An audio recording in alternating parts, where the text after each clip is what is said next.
Tu connais cette sensation de faire confiance à quelqu'un de tout ton cœur? De croire les yeux fermés, de défendre la personne même quand elle a tort? Maintenant, imagine que cette même personne, celle que tu pensais être à tes côtés quoi qu'il arrive, te laisse tomber. Pas au sens figuré. Littéralement. Elle disparaît. Et le pire, sous les applaudissements. Tu t'es déjà demandé ce que ça ferait de se réveiller un jour et de réaliser que tout ce que tu as vécu n'était qu'un mensonge? Que les rires, les voyages, les câlins, faisaient partie d'un jeu dont tu ne connaissais même pas les règles. Aujourd'hui, tu vas découvrir une histoire qui commence dans une humiliation silencieuse, mais qui finit avec un cri de liberté que personne n'avait vu venir. Et crois-moi, si toi aussi tu as déjà été pris pour un idiot, si tu as déjà fait confiance à des gens qui ne le méritaient pas, cette histoire va te toucher profondément. Alors avant d'aller plus loin, abonne-toi à la chaîne, active les notifications, et reste avec moi jusqu'à la fin. Parce qu'il y a ici une leçon qui pourrait bien changer ta façon de voir la vie. Le soleil brûlait haut dans le ciel de l'Atlantique, implacable et éclatant, tandis que je restais là, figé au bord de la route, les bras ballants, à regarder l'espace vide où la voiture s'était trouvée 10 minutes plus tôt. Il n'y avait plus rien. Juste l'asphalte qui cuisait sous mes baskets et le silence écrasant d'un coin de campagne oublié, quelque part entre São Vicente et la petite plage de Perro.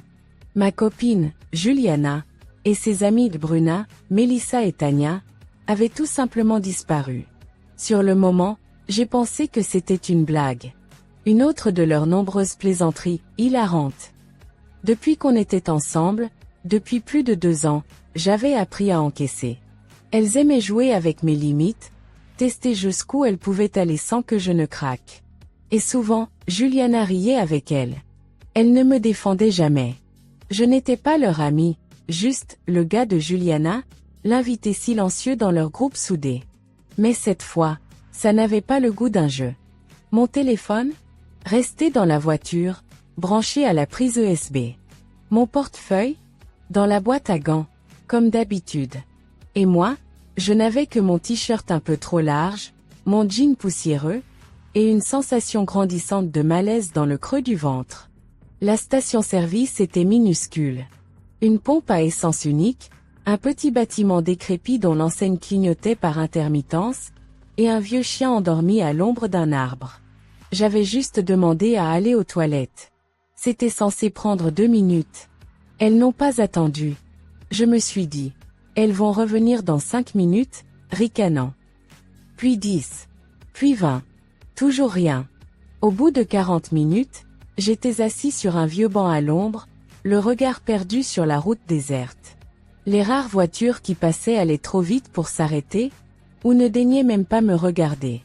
J'ai essayé de garder mon calme, de respirer lentement. 1 heure s'écoula. Puis 2. Une vieille femme est sortie de la supérette attenante à la station. Elle m'a lancé un regard inquiet avant de s'approcher. « Tu vas bien, mon garçon? Tu es perdu ?» Je voulais dire que non, que tout allait bien. Mais la vérité, c'est que j'étais complètement largué. « On m'a laissé ici, je crois », ai-je murmuré. Elle a hoché la tête, comme si elle avait déjà vu ce genre de choses. Peut-être que c'était courant par ici. Ou peut-être qu'elle comprenait juste, sans poser trop de questions. « Attends, je vais appeler quelqu'un », dit-elle simplement. 1 demi-heure plus tard, une voiture arriva. Une petite Fiat grise, pleine de sable, avec à son volant une femme au visage tanné par le soleil, les cheveux retenus par un foulard coloré. « C'est toi, le garçon abandonné ?» me lança-t-elle en ouvrant la portière côté passager. J'ai haussé les épaules, presque honteux. « Je m'appelle Rosanna, monte, je te dépose en ville. » Je n'ai pas hésité. La station n'offrait aucune solution. En silence, on a roulé à travers les routes sinueuses, bordées de végétation sèche. Rosanna ne parlait pas beaucoup, mais elle me jetait parfois des regards discrets.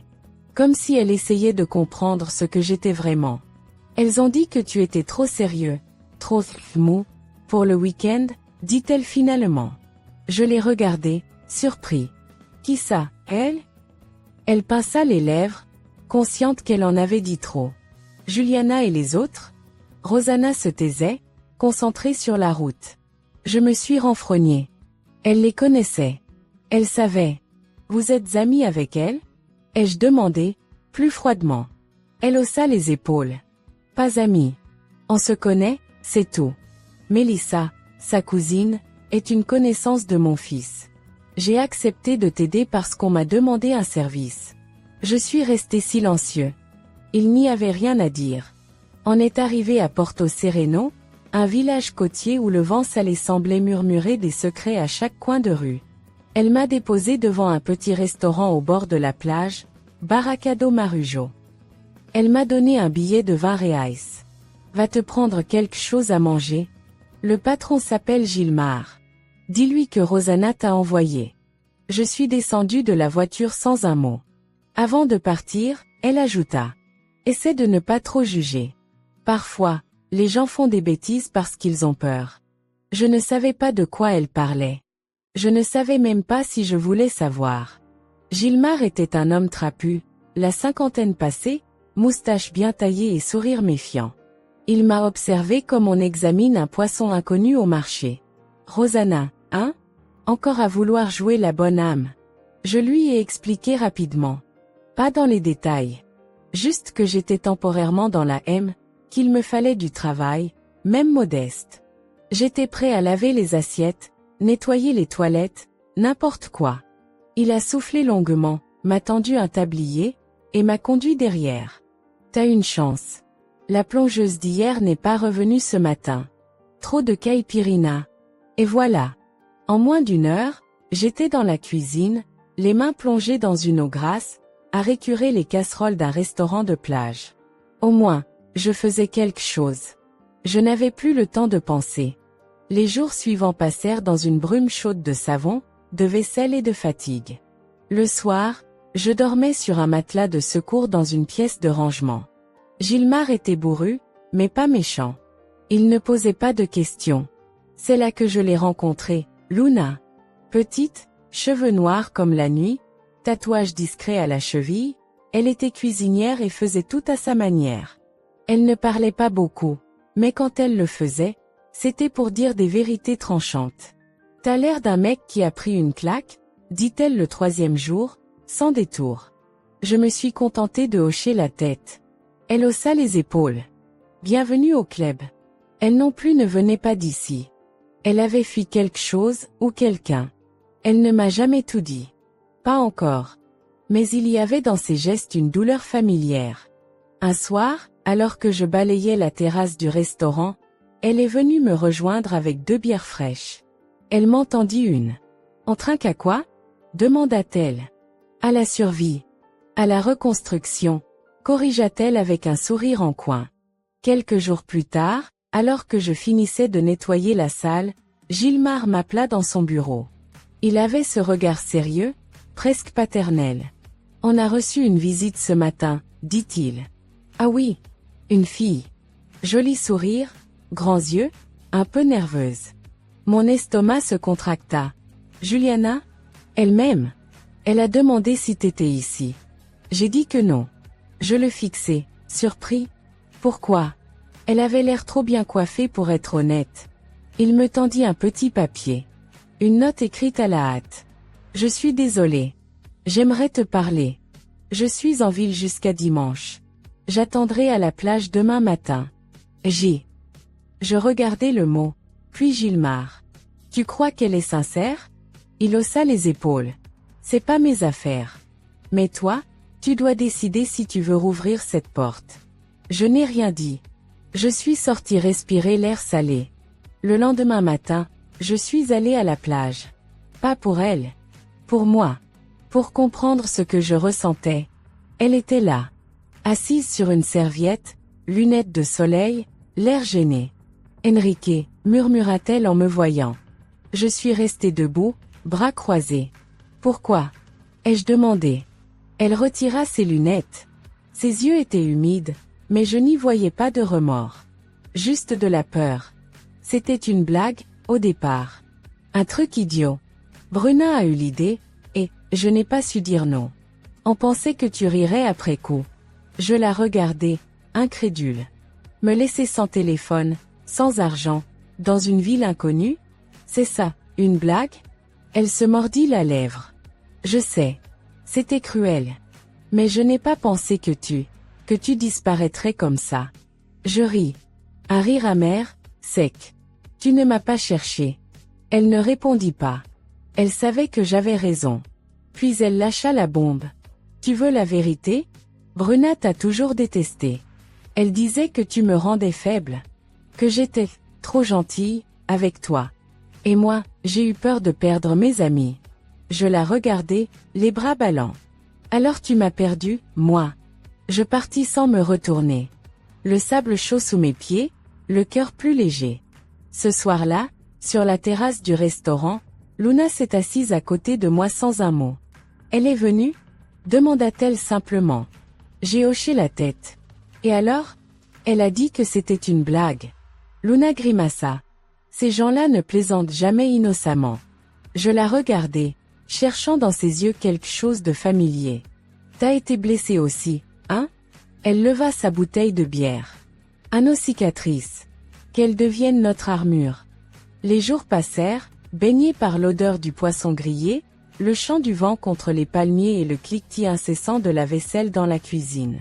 Le restaurant Baracado Marujo était devenu mon refuge, mon cocon loin du bruit du monde et des mensonges de Juliana. Gilmar m'avait officiellement embauché comme aide-cuisinier. Je faisais de tout, découpe, plonge, nettoyage, parfois même un peu de grillade. Et plus les jours passaient, plus Luna et moi développions une sorte de complicité étrange, silencieuse, solide, comme deux naufragés ayant trouvé le même radeau. Mais je ne pouvais pas ignorer cette sensation persistante. Comme si quelque chose ne collait pas. Un soir, alors que j'essuyais les verres derrière le bar, Luna s'approcha, les bras croisés, l'air sérieux. Elle n'est pas partie, tu sais. Juliana? Ai-je demandé, sans la regarder. Oui. Elle a été vue au café du port avec Bruna. Apparemment, elle loue une maison juste derrière le terrain de foot. Je sentis un frisson me traverser le dos. Pourquoi elles sont encore là? Luna haussa les épaules. Tu veux mon avis? Elle ne lâche jamais l'os. Juliana n'est pas revenue juste pour s'excuser. Elle marqua une pause, puis ajouta. Je crois qu'elles ont un plan. Et je crois que Rosanna est mêlée à tout ça. Je me figeai. Rosanna? Celle qui m'a ramenée ici? Luna hocha lentement la tête. Je l'ai vue hier soir. Elle discutait avec Bruna dans sa voiture, tout près de la plage. Ça avait pas l'air amical, mais pas innocent non plus. Le lendemain, j'étais tendue dès le matin. Gilmar me regarda d'un œil inquiet. On dirait que t'as vu un fantôme. Presque, ai-je marmonné. Tu veux un conseil? Ne laisse pas ces fantômes t'empêcher de bosser.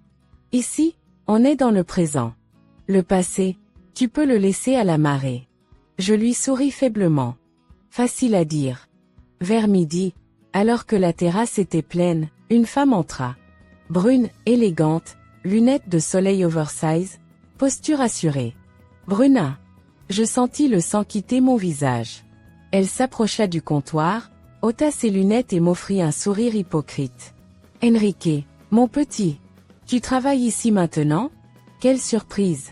Je suis occupée, dis-je en continuant à essuyer des verres.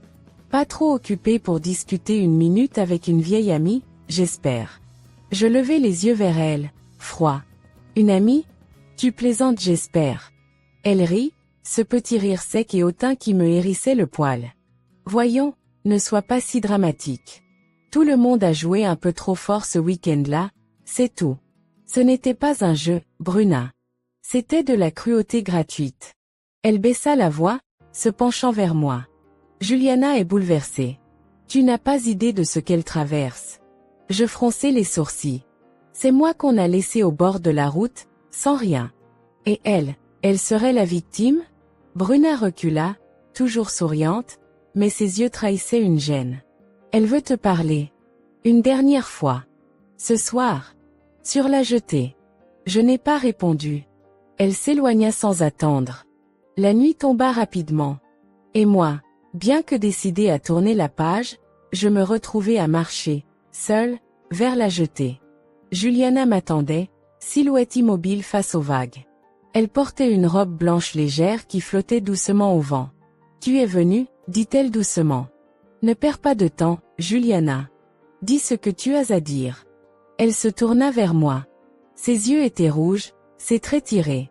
Je voulais que tu saches que ce n'était pas censé se passer comme ça. Bruna, elle a monté tout ce plan. Moi, j'étais censé juste faire genre. Partir puis revenir. Mais elles ont décidé de te laisser vraiment. Et toi, tu as laissé faire. Elle baissa les yeux. Oui. J'ai eu peur de passer pour faible. Encore. Bruna m'a toujours reproché d'être molle avec toi. Peut-être parce que tu l'étais, répondis-je, amère. Peut-être que tu m'aimais vraiment, et ça ne collait pas avec leur image de toi. Juliana secoua la tête, les larmes coulant librement. Je suis désolée, Enrique. Tellement. Je soupirai. Ce que je veux savoir maintenant, c'est pourquoi vous êtes revenu ici. Elle sembla surprise par ma question. Revenir? Mais, je l'interrompis. Ne mens pas. Je sais que vous avez loué une maison. Je sais que Rosanna est mêlée. Elle recula d'un pas. Qui t'a dit ça? Assez pour savoir que quelque chose ne tourne pas rond. Elle hésita, puis murmura. C'est Mélissa. Elle a un projet. Quel genre de projet? Juliana serra les dents, puis lâcha. Elle a lancé une chaîne de vlog. Et, il voulait filmer ta réaction. La blague, la colère, la suite. C'était censé devenir viral. J'ai senti la nausée monter. Vous me preniez pour un contenu? Elle éclata en sanglots. Je n'étais pas d'accord. Pas au début. Mais après t'avoir vu, perdu, loin, j'ai eu honte. C'est pour ça que je suis venue. Pour arrêter tout ça. Je la fixai. C'est trop tard, Juliana. Je tournai les talons et partis sans me retourner. Le lendemain matin, Luna me retrouva à l'ouverture du restaurant. Je t'ai vu hier soir, dit-elle doucement. Je devais entendre la vérité de sa bouche. Elle acquiesça. Et tu l'as eu? Je hochai la tête. Et maintenant? Je souris faiblement. Maintenant, je passe à autre chose. Elle me regarda longuement, puis déclara. Bien. Parce que je t'ai inscrit à quelque chose. À quoi? Une sorte de concours local de cuisine. Il cherche des nouveaux talents. Gilmar veut que tu y participes. Je la regardai, bouche bée. Quoi? Mais je suis juste quelqu'un qui a survécu à une merde monumentale, et qui fait des plats délicieux, coupa T.L. Je souris. Tu crois en moi? Plus que toi-même. La veille du concours, Luna me rejoignit sur la plage, les pieds nus dans le sable, les cheveux balayés par le vent. Elle avait l'air préoccupée, chose rare chez elle. T'as pas l'air très stressée pour quelqu'un qui va cuisiner devant une foule de mains, dit-elle avec un demi-sourire. Je suis stressée, répondis-je, mais j'essaie de faire semblant que non. Elle rit doucement, puis son regard s'assombrit. Il faut que je te dise quelque chose, Enrique. Je me raidis aussitôt. À propos de quoi? De Juliana. Et surtout, de moi. Elle s'assit sur un tronc échoué et tapota la place à côté d'elle. Ce n'est pas un secret que je connais Juliana. Tu le savais déjà. Mais ce que je ne t'ai pas dit, c'est comment je la connais. Je m'assis, le cœur battant un peu plus vite. Vas-y, je t'écoute. Luna inspira profondément, comme si elle devait rassembler du courage.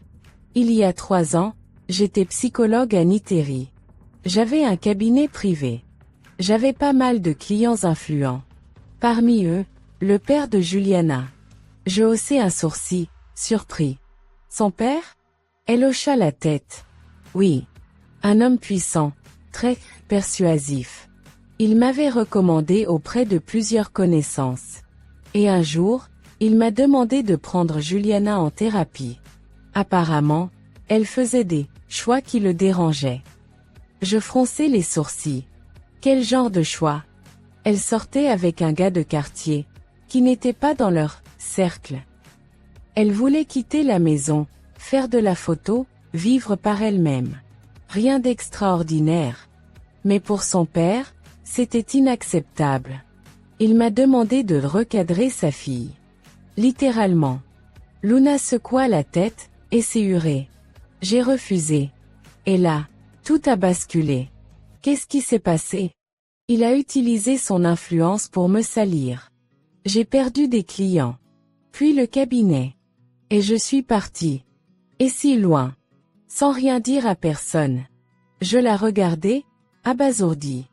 Une partie de moi refusait d'y croire, mais une autre, comprenait enfin. Et Juliana savait tout ça? Pas au début. Mais quand elle est venue ici, elle m'a reconnue. On s'est croisés à la boulangerie. Elle m'a juste lancé un regard glacé et m'a dit « T'es encore là, toi ?» Luna planta ses yeux dans les miens. « Enrique? Ce n'est pas une fille méchante, mais elle est née dans un monde qui l'a pourrie de l'intérieur. Et toi, tu étais son exception. » Sa respiration. Je restais silencieux. Mon esprit tournait à 100 à l'heure. « Et maintenant? » demandai-je. « Tu regrettes d'avoir rien dit? » « Non. Parce que tu méritais de voir qui elle est vraiment, par toi-même. » Le jour du concours arriva, et Porto Sereno vibrait d'une énergie nouvelle.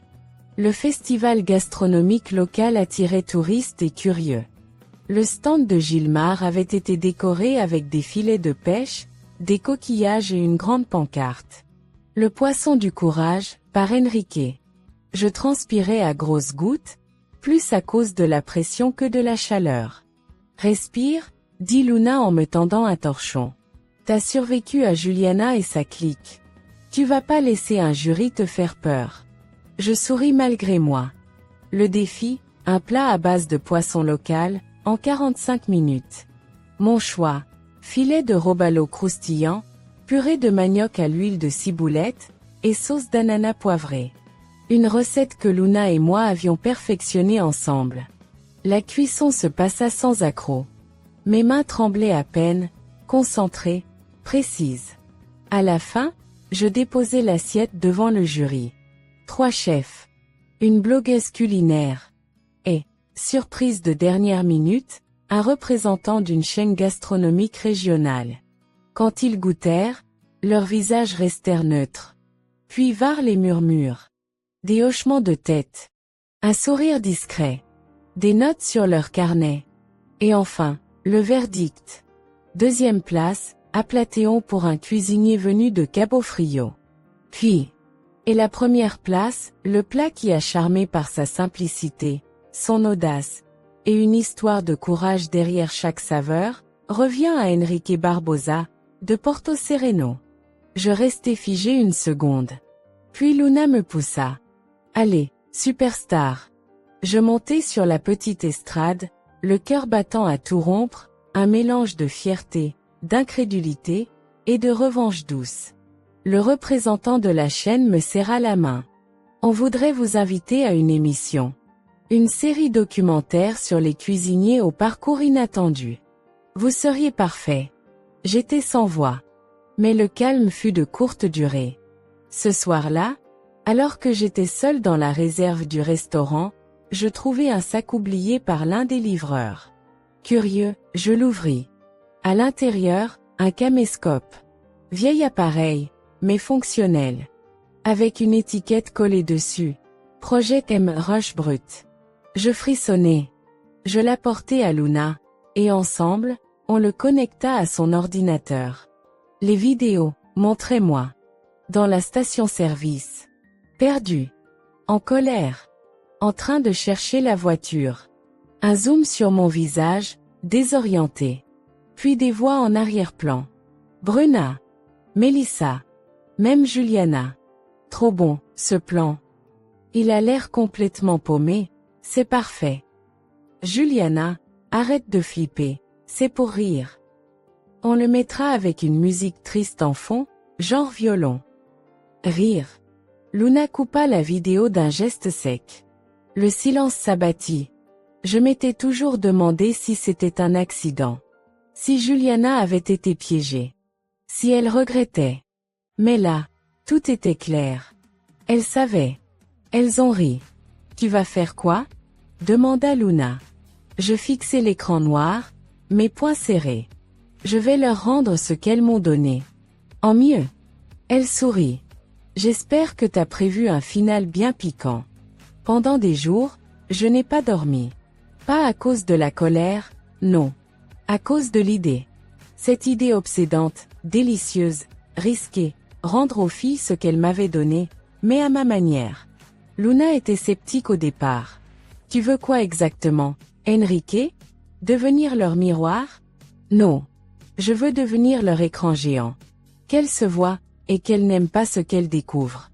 J'ai donc contacté Mauro, le vidéaste du concours, celui qui bossait pour la chaîne culinaire.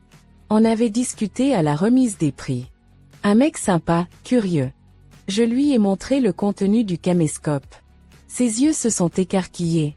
C'est réel, ça? Ces filles, c'est elles qui t'ont filmé en cachette? Ouais. Et j'aimerais que tu m'aides à retourner le projecteur. Littéralement. Mauro m'a regardé longuement. Puis il a hoché la tête, lentement. Je veux bien t'aider. Mais on ne fait rien de sale, hein? Promis, ai-je dit. Pas de vengeance crasse. Juste, de la lumière. Le plan était simple, créer une mini-série documentaire sur ma vie après l'abandon. Mais pas seulement une histoire triste. Une reconstruction. Un parcours de courage. Et surtout, une révélation finale qui remettrait tout en question. On a commencé à filmer dans la cuisine de Gilmar, sur la plage où Juliana m'avait laissé, dans la réserve où j'avais vu la vidéo. Mais ce n'était que la première partie. Quelques jours plus tard, Luna entra dans le restaurant en trombe, essoufflée, les cheveux emmêlés par le vent. « T'as vu ça ?» cria-t-elle, agitant son téléphone. Je pris l'appareil. Juliana venait de poster une vidéo sur ses réseaux. Elle y parlait de moi. Me dépeignait comme le pauvre Enrique, perdu, fragile, mystérieux. Elle disait qu'elle avait honte de ce qu'elle avait fait. Mais elle ne mentionnait jamais Bruna, Melissa ou les vidéos. Elle se posait en héroïne du pardon. Non, murmurai-je. Luna fulminait. Elle se rachète une image sur ton dos. Et elle y arrivait. Les commentaires étaient pleins de cœur, de messages de soutien. Tu es si courageuse, Juliana. On fait tous des erreurs. Bravo de t'excuser publiquement. J'en avais la gorge nouée. Mais au fond de moi, une voix murmurait. Parfait. Elle vient de signer son arrêt de jeu. Le soir même, j'enregistrais une vidéo simple. Moi, devant la caméra, sans montage. Bonjour. Je m'appelle Enrique. Certains m'ont peut-être vu mentionner dans une vidéo récemment. Alors voici mon histoire, sans filtre. J'ai tout raconté. Pas avec colère. Avec vérité. La station-service. Le téléphone resté dans la voiture. L'attente. Puis la découverte du caméscope. Les rires en arrière-plan. Et la tentative de réécriture médiatique de Juliana. La vidéo dura 6 minutes. Elle fit 500 000 vues en 24 heures. Bruna posta une story défensive. Melissa, rien. Juliana, disparue des réseaux pendant 3 jours. Mais au 4e jour, une autre vidéo fuita. Postée anonymement. On y voyait Melissa, caméra à la main, lors du week-end de la blague. Elle disait. Sérieux, on va faire un carton avec ce truc. Enrique le perdu, Juliana la repentie, Bruna la sarcastique, notre chaîne va décoller. Puis un rire. Et un clin d'œil à la caméra. Le public explosa. Commentaires, partages, duel d'opinion. Et au cœur de la tempête, moi. Pendant ce temps, la mini-série documentaire que Mauro et moi avions montée, libre depuis la jetée, sortait son premier épisode. Succès immédiat. Les gens m'écrivaient. Me racontaient leur propre rupture toxique. Des gens qui disaient. Merci. J'ai enfin bloqué mon ex. Tu m'as inspiré à recommencer ma vie. Et moi, je lisais tout. Le cœur chaud. Mais le vrai twist, arriva un soir de pluie. Luna rentrait du marché, trempée, tenant une enveloppe plastifiée à la main. C'était dans la boîte aux lettres du restaurant. Pas de timbre. Juste ton prénom écrit à la main. J'ouvris. À l'intérieur, une photo. Moi, Juliana, et un homme plus âgé. Son père. Et au dos, une phrase griffonnée. Tu crois qu'elle t'a trahi? Ce n'était que le début. Je sentis mon estomac se contracter. Pas de signature. Pas d'explication. Luna pâlit en voyant la photo. C'est lui. Le manipulateur. Il est encore là, Enrique. Et s'il revient dans la partie, ça ne sera pas pour jouer gentiment. Je me tournai vers elle. Tu crois qu'il a un lien avec ce qui vient de se passer? Elle hocha la tête, grave. C'est probable. Il n'aime pas perdre. Et en ce moment, c'est toi qui gagnes. Le lendemain matin, j'étais déjà au restaurant, assis dans l'arrière-salle avec Luna. Devant nous, la photo. Moi. Juliana. Son père. Et cette phrase au dos, gravée dans mon esprit. Tu crois qu'elle t'a trahi? Ce n'était que le début. Luna n'arrêtait pas de fixer l'image, comme si elle allait prendre feu. Il n'aurait jamais dû revenir dans ta vie, dit-elle d'une voix basse, tendue. Il ne fait pas que revenir, répondis-je. Il veut contrôler le récit. Comme il a essayé de faire avec toi. Elle acquiesça, puis me regarda droit dans les yeux. Il y a quelque chose que je ne t'ai pas dit. Je fronçai les sourcils. Encore? Quand j'étais sa thérapeute, il ne venait pas pour guérir. Il venait pour apprendre à manipuler les émotions. Il prenait des notes sur tout. Sur les mécanismes de confiance, de culpabilité, de pouvoir affectif. Je me redressai. Tu veux dire qu'il s'entraînait à devenir un bourreau émotionnel de haut niveau? Ouais. Un frisson me traversa l'échine. Et une idée germa dans ma tête. Et si tout ça n'avait jamais été qu'une extension de son propre jeu? La vidéo. L'abandon. Juliana. Le retour soudain. Et s'il utilisait sa fille comme outil, pas comme victime? Luna pâlit. C'est possible. Avec lui, tout est possible. Je passais la journée dans un état second, le cerveau en surchauffe. Puis, en fin d'après-midi, Moreau m'appela. Mec, tu ne vas pas le croire. Devine qui vient d'acheter les droits de ton histoire pour une adaptation dramatique? Quoi? Comment ça? Une société de production basée à Sao Paulo. Mais le plus fou, c'est que, l'un des investisseurs principaux, c'est le père de Juliana. Je laissai tomber mon téléphone sur le sol. Moreau, à travers le haut-parleur. T'es encore là? Ouais. Je suis là. Je sortis de l'arrière-cuisine, sous la pluie fine du soir. Tout tournait. Le père de Juliana finançait une fiction sur ma vie. Après avoir contribué à la saboter, je n'en revenais pas. Je me tournai vers Luna, les mâchoires serrées. Il veut s'approprier mon histoire. Il veut réécrire ma douleur à sa sauce. Comme une série Netflix mais version toxique. Elle croisa les bras. Tu vas le laisser faire? Pas une seconde. Le lendemain, j'envoyai un message à Juliana. On doit parler. Ce soir. Toi, moi, seul à seul. Pas de Bruna. Pas de caméra. À la vieille jetée. Elle répondit 1 heure plus tard. D'accord. Mais, pourquoi maintenant? Je n'ai pas répondu.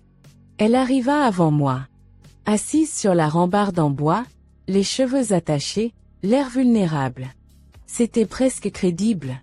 Presque. Merci d'être venu, dit-elle en se levant. Pourquoi ton père veut adapter ma vie? Lancez-je immédiatement. Elle blêmit. Comment, tu sais ça? Je sais tout maintenant, Juliana. Absolument tout. Elle chercha ses mots. Écoute. Je ne suis pas au courant de tout ce qu'il fait. Il ne m'a jamais inclus dans ses affaires. Mais il t'a modelé. À son image. Elle se mordit la lèvre. Je ne suis pas comme lui. Tu le es devenu. Elle recula légèrement, choquée. Non. J'ai essayé de sortir de ça. Avec toi, j'étais différente. Peut-être. Mais t'as laissé faire Bruna. T'as ri pendant qu'on me regardait comme un animal de zoo. Silence. Puis elle dit doucement.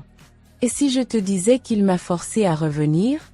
Qu'il m'a dit qu'il couperait les vivres si je ne rattrapais mon erreur publique? Je la fixai. Il t'a envoyé ici pour me récupérer? Elle baissa les yeux. Oui, et non. Au départ, oui. Mais ensuite, j'ai compris que je voulais vraiment te revoir. Je ricanai, amer. Trop tard. Et maintenant, il faut que tu l'arrêtes. Tu crois que j'ai ce pouvoir? Je crois que tu peux choisir si tu veux continuer à être son pantin ou non. Elle resta immobile. Puis, dans un murmure. Et toi? Tu ferais quoi à ma place? Je pris une grande inspiration. Moi? Je construirai quelque chose que ni lui, ni toi, ni vos caméras ne pourront jamais détruire. Et je partis, sans me retourner cette fois. Le lendemain matin, je lançai un live sur mes réseaux. Pas une vidéo montée. Pas un script. Juste moi. Bonjour. Hier, j'ai appris que mon histoire allait être adaptée par une entreprise financée par quelqu'un qui m'a déjà brisé une fois. Alors voilà ce que j'ai décidé. Je vais raconter ma version. Mon format. Mon ton. Avec des vraies personnes. De vraies douleurs. Et de vrais rebonds. Ça ne sera pas une série. Ce sera un projet ouvert. Une plateforme pour toutes les personnes qu'on a traitées comme des anecdotes. Je fis une pause, puis regardai la caméra en face. Vous n'êtes pas seul. Et vous n'êtes pas des contenus viraux. Les vues explosèrent. Des messages affluèrent du monde entier. Et surtout, un nom revint souvent dans les commentaires. On veut savoir qui est cette Luna. La vraie héroïne, c'est elle. Invitez-la en live. Je lui montrai. Elle éclata de rire. J'ai pas signé pour devenir célèbre, moi. Trop tard, dis-je avec un clin d'œil. Mais alors qu'on commençait à respirer à nouveau, une lettre arriva. Encore une. Cette fois, signée. Le père de Juliana. Mon garçon, tu t'amuses avec le public, très bien. Mais tu oublies que les gens oublient vite. Moi, je ne t'oublierai pas. Tu as gagné le cœur des masses. Moi, j'ai acheté leur silence. Le jeu commence. À toi de jouer. Je relus la lettre du père de Juliana au moins 10 fois. Chaque mot suintait la menace polie, le chantage enveloppé de velours. Tu as gagné le cœur des masses. Moi, j'ai acheté leur silence. Le jeu commence. À toi de jouer. Quel genre de personne écrit ça de sang-froid? Quel genre de père utilise sa fille comme pion dans une guerre d'ego? Je ne savais pas s'il me détestait, ou s'il m'admirait en secret. Mais une chose était sûre, il me sous-estimait encore. Le soir même, Luna me trouva devant le restaurant, les pieds dans le sable, l'air absent. Je vois ce regard-là, dit-elle doucement. C'est celui que t'avais la nuit où t'as découvert les vidéos. Je lui tendis la lettre. Elle la lut en silence, ses sourcils se fronçant un peu plus à chaque ligne. Tu vas répondre? Non. T'as peur? Non. Alors? Je la regardai droit dans les yeux. Il ne mérite même pas mes mots. Elle esquissa un sourire, presque fier. Tu deviens dangereux, Enrique. J'aime bien ça.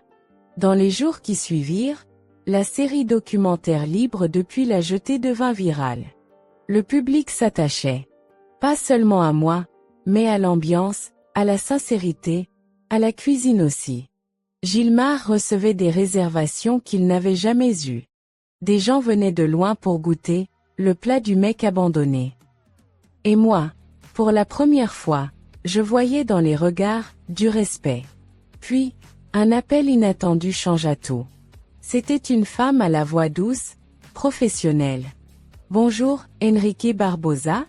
Je suis Aline Ferreira, productrice exécutive chez Canal Viva Plus. Nous avons suivi votre série et nous aimerions vous proposer votre propre émission.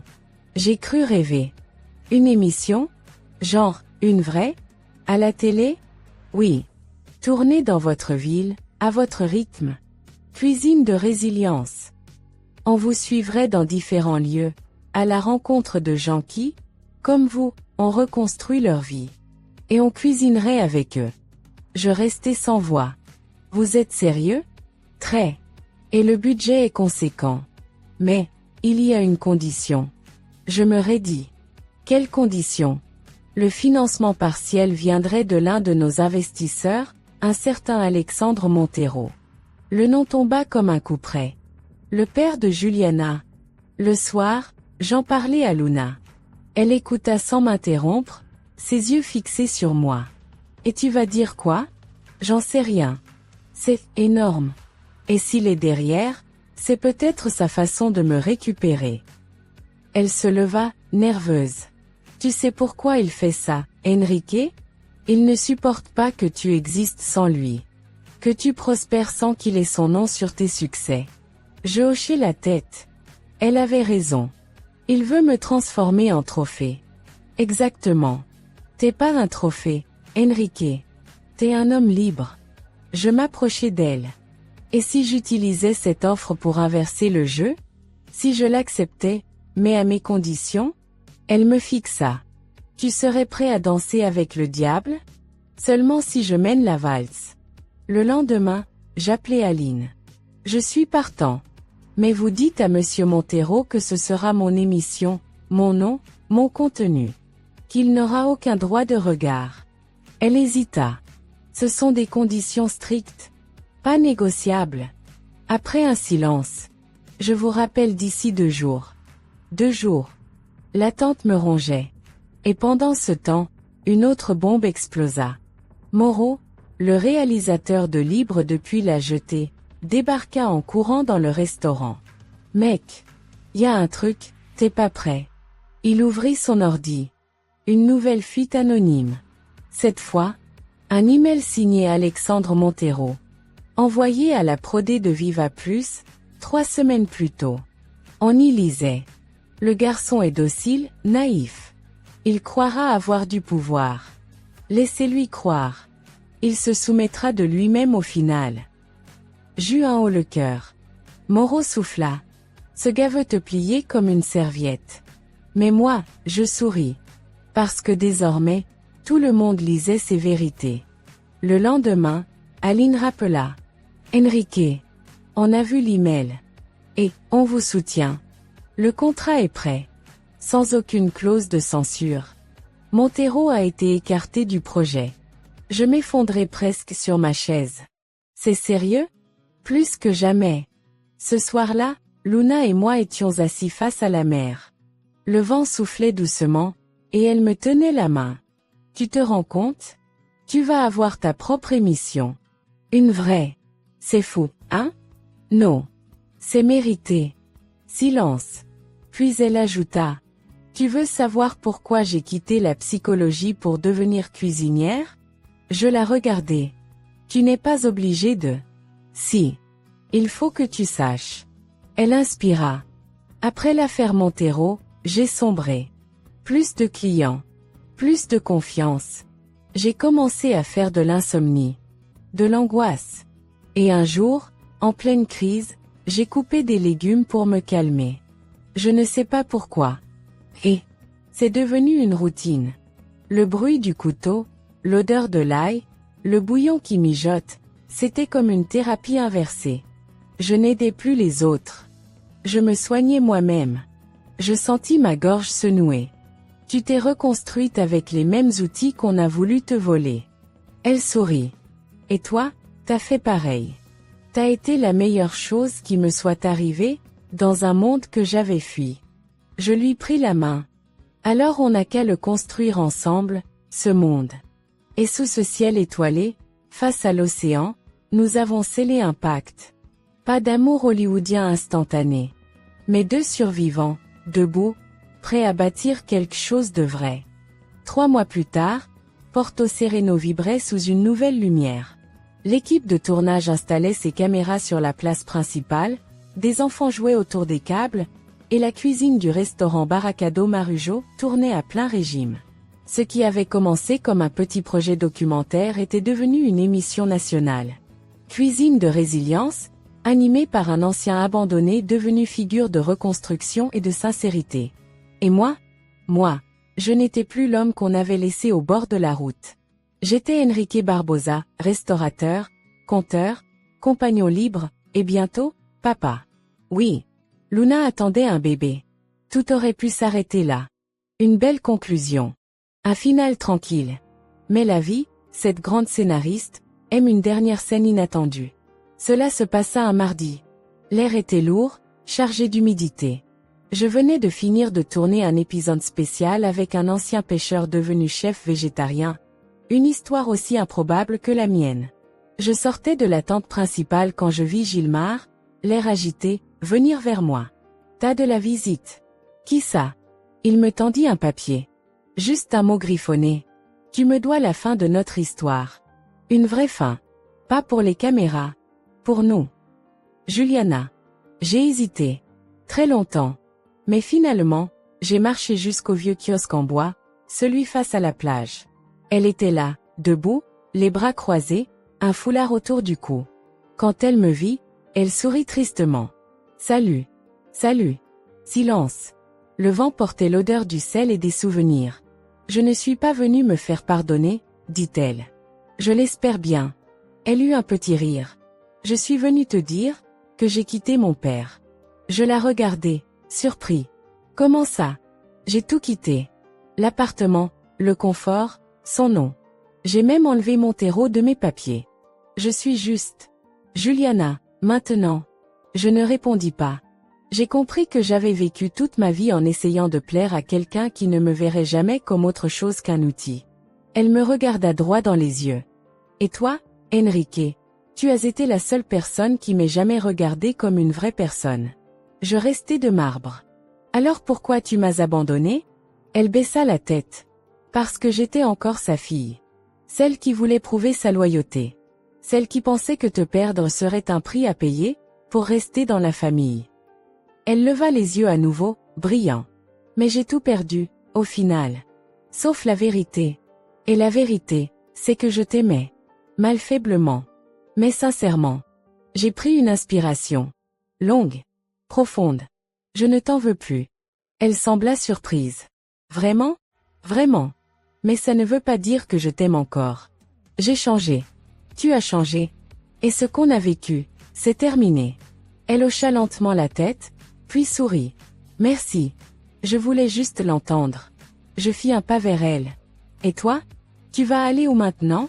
Je vais rester ici, un temps. Travailler. Me reconstruire.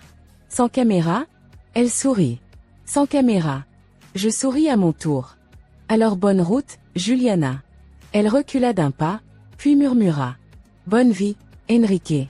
Quand je revins au restaurant, Luna était sur la terrasse, les mains posées sur son ventre arrondi. Elle est venue? Demanda-t-elle sans détour. Oui. Et alors? Elle voulait la fin de l'histoire. Rien de plus.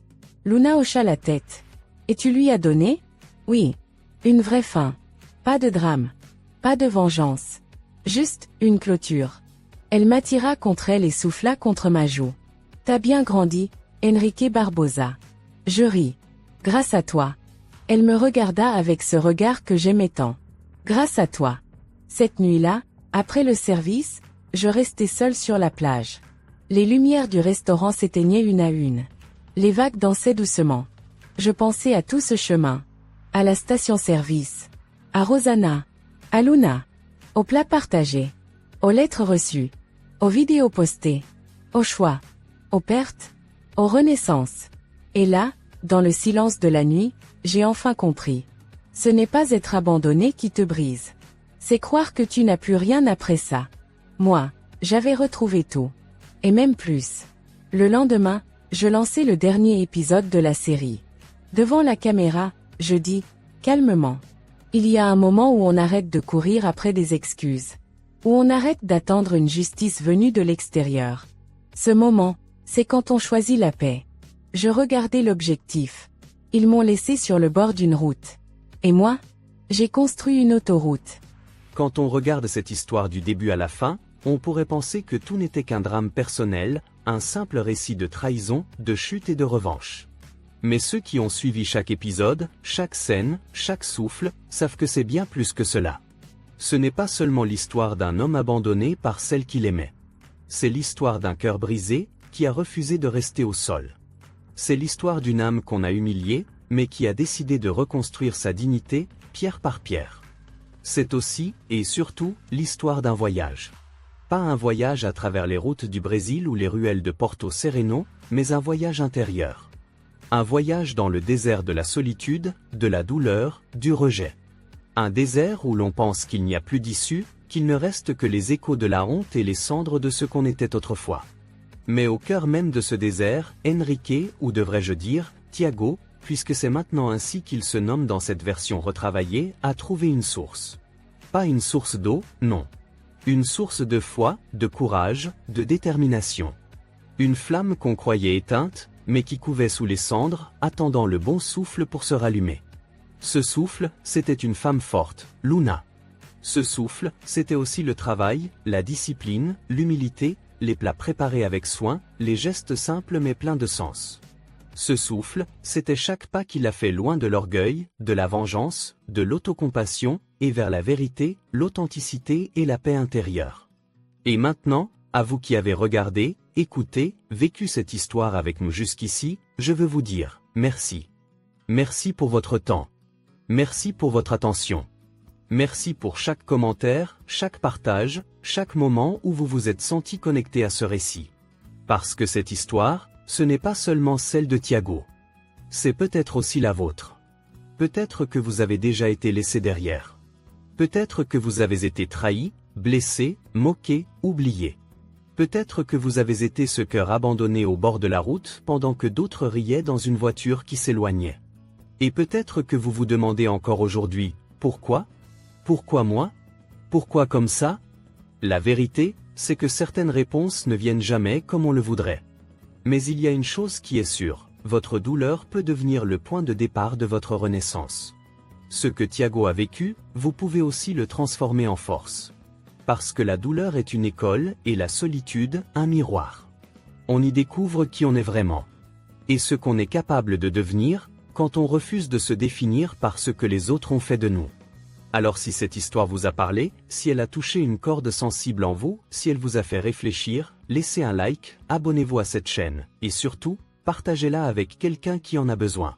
Peut-être que vous êtes la Luna dans la vie de quelqu'un d'autre. Peut-être que vous êtes le Gilmar, celui qui donne une seconde chance sans poser de questions. Peut-être que vous êtes le Moreau, celui qui voit la beauté dans l'histoire des autres. Peut-être que vous êtes encore Tiago, seul sur le bord de la route, à attendre qu'on revienne vous chercher.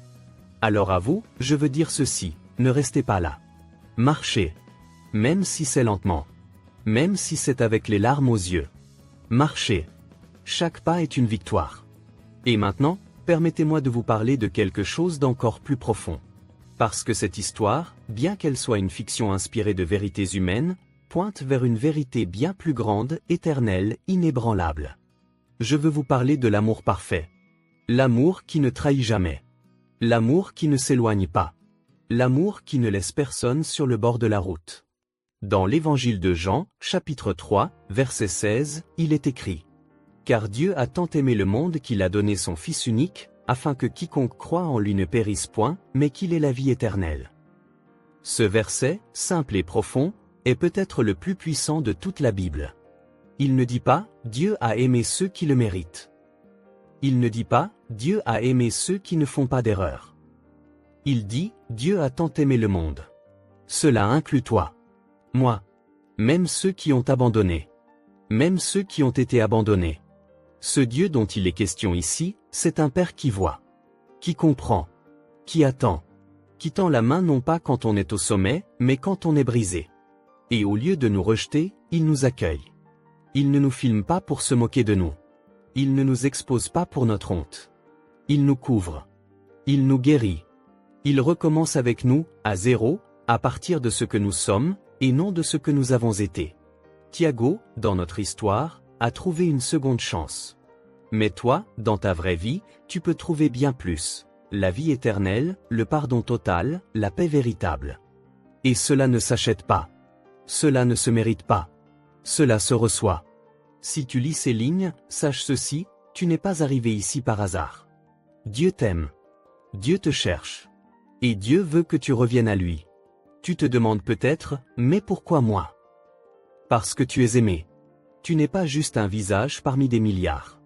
Tu es une âme unique, précieuse, irremplaçable. Dieu a envoyé son Fils, Jésus-Christ, pour toi. Pour porter tes fautes. Pour te laver de tout ce que tu regrettes. Pour te donner une nouvelle identité. Pas basée sur le rejet ou sur la douleur, mais sur l'amour, la grâce et la vérité. Tu n'as pas besoin d'être parfait. Tu n'as pas besoin de tout comprendre. Tu as juste besoin de dire « Seigneur Jésus, je te reçois. Je te fais confiance. Je crois que tu es mort pour moi. Je crois que tu es ressuscité. Je te reconnais comme mon sauveur. » Ce simple acte de foi change tout. Pas juste pour aujourd'hui, mais pour l'éternité. C'est comme tourner la dernière page d'un vieux livre douloureux, et commencer une nouvelle histoire, écrite par celui qui t'aime plus que tu ne peux l'imaginer. Alors, ami qu'il y a encore ici, permets-moi de t'inviter. Fais la paix avec Dieu aujourd'hui. Accepte Jésus-Christ comme ton sauveur personnel.